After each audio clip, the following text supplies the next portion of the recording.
Hi! In front of me is Xiaomi POCO M3 Pro, and today I would like to show you how you can add events to calendar on this smartphone.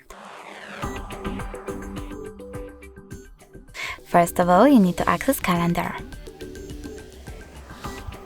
Then click on this little icon at the bottom right corner and choose Got It.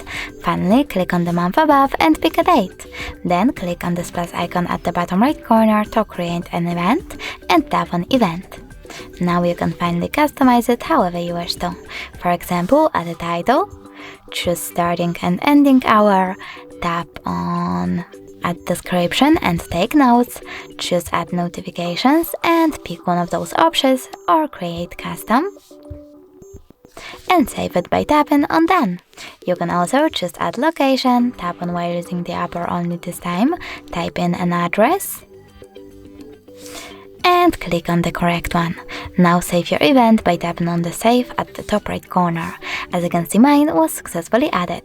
You can always edit it by clicking on it, then tapping on this pen icon at the top right corner, making new changes and clicking on Save at the top right corner. If you wish to delete your event though, you can also do that by clicking on it, but this time selecting those three dots at the top right corner, choosing Delete and confirming your choice in the pop-up. Thanks so much for watching. If you enjoyed this video, leave a like, comment and subscribe. Bye!